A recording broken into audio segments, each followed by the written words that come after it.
isar da saƙon inda ya fi cancanta, wato mutane su gane cewa ga inda sadakan da suke bayarwa yake zuwa.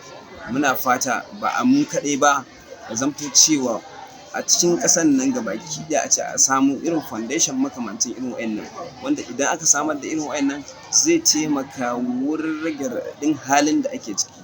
Muna fatan Allah ya sanya albarka. A cikin wannan foundation ɗin muna da zakakuran mutane wanda suke ƙoƙarin ake tafiya da su. Da farko akwai mataimaki na Adamu Zubairu, wanda shine ɗan jarida ne. Akwai Adamu Yusuf, wanda shine financial secretary mu, shi ma ma'aikacin gwamnati ne, yana aiki a NTA.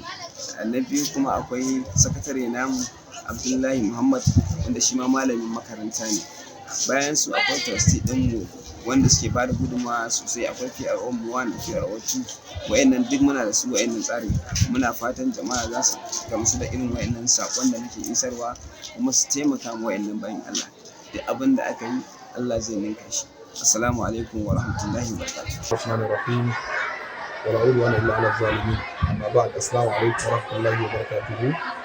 Sunana Abubakar Musa Kobi, wadda nake jagoran wannan makaranta ta Hikmatul Tahira da Tahfidul Qur'an wa Dirasatul Islamiyya da ke nan cikin garin Bauchi, a nan unguwar Minci da ke Malashi. Bisa hakika wannan kungiya ta yi kokari sosai, ta taka rawan gani bisa wannan kokari da ta yi wa wasu daga cikin ɗalibanmu. Daga ciki akwai marayu waɗanda ta yi kokari wajen ɗaukar nauyin karatunsu tsawon shekara. Hakika sun yi kokari, Allah ya saka musu da alkhairi, Allah ya taimaka. Yadda na rike makarantar nan tsawon shekara 11 ko zuwa 12, gaskiya ban taɓa ganin wata ƙungiya wadda ta zo domin ta taimaka ko ta agaza ma wasu daga cikin yara da suke karatu domin ƙarfafa musu gwiwa wajen karatu ba, sai wannan Alfijir Al-Ansariya Charity Foundation wadda ta zo ta fara a cikin wannan makaranta. Muna fata wasu daga cikin ƙungiyoyi za su iya koyi da wannan abun da ta yi, hali nagari mai kyau, domin taimakawa wajen samu karatu ko ilimi ma yara abin da ya kamata.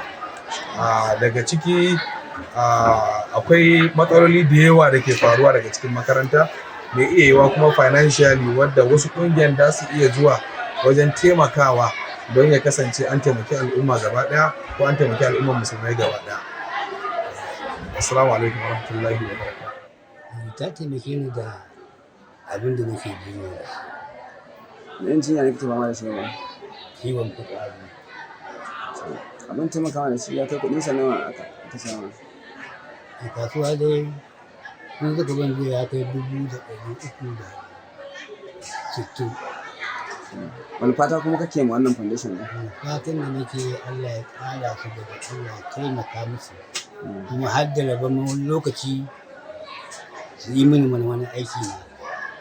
Allah ya ƙara musu falala, Allah kuma ya ƙara musu ilimi. Don Allah, wani fata menene aka taimaka miki da shi wannan foundation ɗin?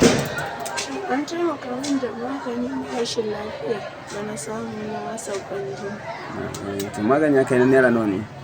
Ya kai na 2,700. To wani fata ke ma wannan foundation ɗin? Ina musu fatan alkhairi, Allah ya sa su ci gaba, kuma Allah ya taimaka da ilimin taimakon da suke yi. To mun gode, Allah ba ni lafiya. Kin taimaka miki da shi? Sun taimaka min da kuɗin makaranta sakamakon yawa wanda aka yi ba a. To wani fata ke ma wannan foundation ɗin? Allah ya sa ta ci gaba, Allah ya sa ta ci gaba. Shikenan. Menene wannan foundation ɗin ta taimaka miki da shi?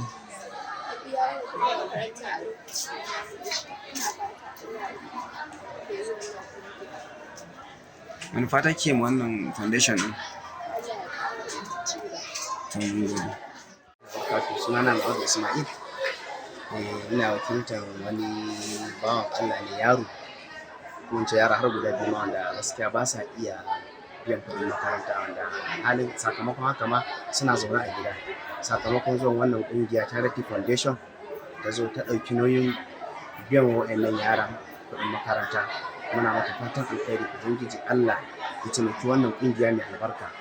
Haka kuna ɗaukan nauyin yara guda kaza, ya zama na ce suna iya ɗaukan kuɗin makaranta na yara ma. Ubangiji Allah ya mata albarka, Allah ya sanya mata albarka. Allah ya sanya. Sunana Aliyu Yasan, ni ne manaja a wannan shagon. Farko dai ina alfahari da wata ƙungiya da ta agazo ta tallafo ma mutane marasa ƙarfi mai suna Aljariya Charity Foundation. To ta kawo kuɗi ta ba da deposit wanda in an samu mutane marasa ƙarfi a cika musu ko a taimake su saboda halin da ake ciki ne yanzu. Kuma muna alfahari da haka kuma mun ji daɗi, kuma kamar wannan dai ƙungiya ita ce ta farko wanda ta fara kawo irin wannan ci gaba da abubuwa da ake samu na mutane, wannan su zo ba su da hali, wannan da hali ga wasu dai yake ga, amma dai wannan ƙungiya ne mun ji daɗin haka kuma muna fata alkhairi in akwai wani wanda zai iya kawo nashi gudunmawa ma shi ma muna fata kuma muna wannan marhaba da haka.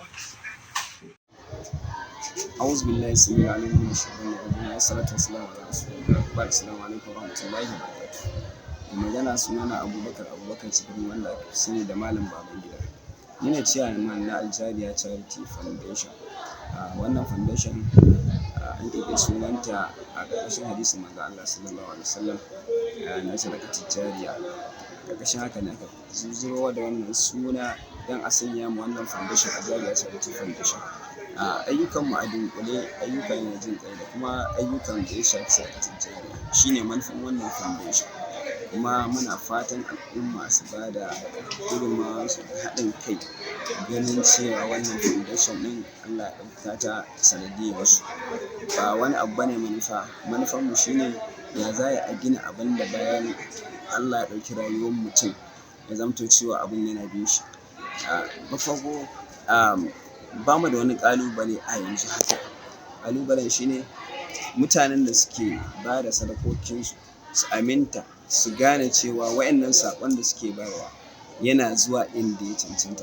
Alhamdulillah gashi nan an yi hira da ɗaliban makaranta su guda 10 da aka biya musu kuɗin makaranta, daga cikin akwai marayu, akwai wanda iyayensu masu ƙaramin ƙarfi ne, kuma Allah ya gambato sai ga gasu yaran suna da hazaƙan karatu.